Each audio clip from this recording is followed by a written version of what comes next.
about fluting. And fluting takes place on the wheel, and you will need this tool.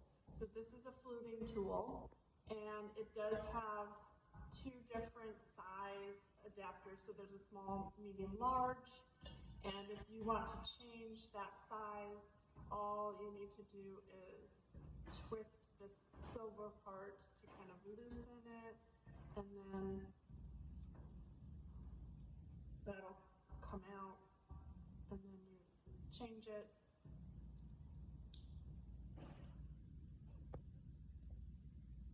Slide it back in, and then tighten it. Okay? All right, so for fluting, whatever it is you're going to create on the wheel, I want you to partially throw.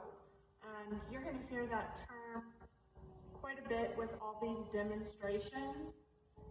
What I mean by partially throwing is you're going to go through all the steps, but when you get to pulling walls, you're only going to do that maybe like halfway through.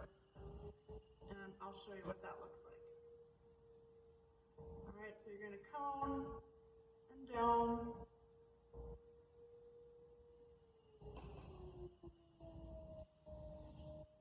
And you may create whatever object you want on the wheel. This works for anything, fluting, cups, bowls, vases, whatever you think.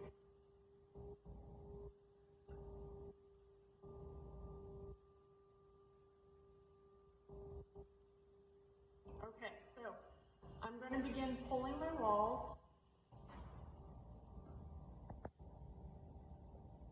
And I'm going to be making a vase form, so I am going to go for that kind of volcano shape. But my goal is to kind of keep my walls a little bit on the thicker side. Like I don't want to pull the walls as thin as I can right now, so I'm partial throwing. I'm doing a second pull, kind of keeping that semi-volcano shape, and then I'm going to stop. So as you can see, it really has no shape yet, but it has some thickness. And so I'm going to stop my wheel, and I'm going to use the fluting tool now, so where it kind of bellies out, that's where I'm going to drag on my pottery. So I'm going to start at the bottom, and I'm just going to apply gentle pressure, and I'm going to pull upward.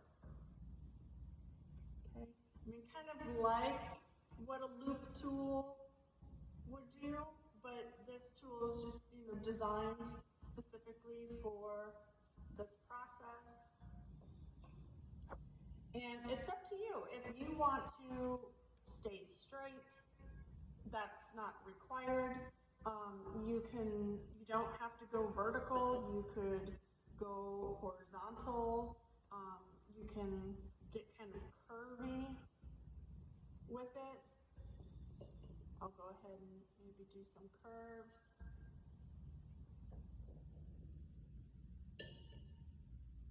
But this is why you need to partially throw, keep some of that thickness.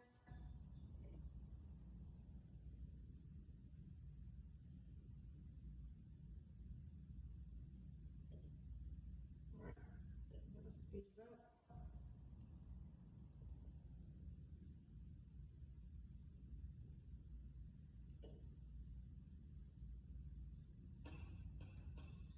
And like most things, there's no right or wrong.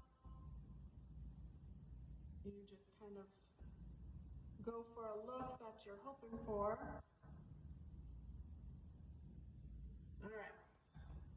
Now, here's the tricky part. Because you've done things to the exterior, now if I were to go and throw the rest of my walls traditionally, I'm going to show you at the bottom, right? I would be smearing all that out.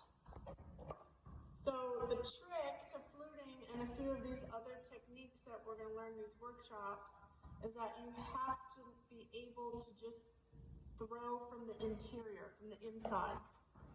Really, all that is kind of pushing. So I'm going to go ahead and circle out and even out my rim. Now I'm going to go inside and I'm just going to begin to push. I'm not touching the outside. I'm just going to push where I want that belly. Very steady.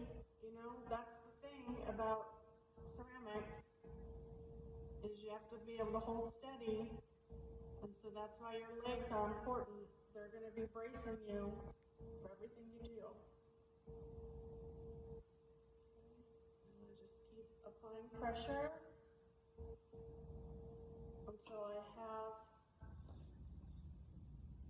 maybe the shape you want.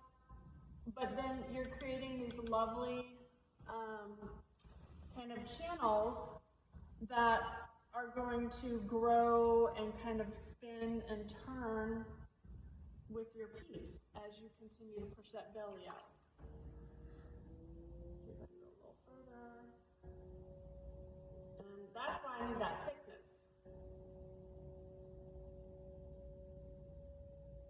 You know, go really slow.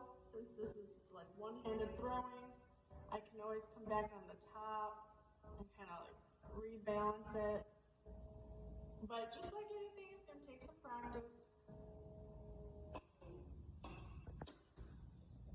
Okay.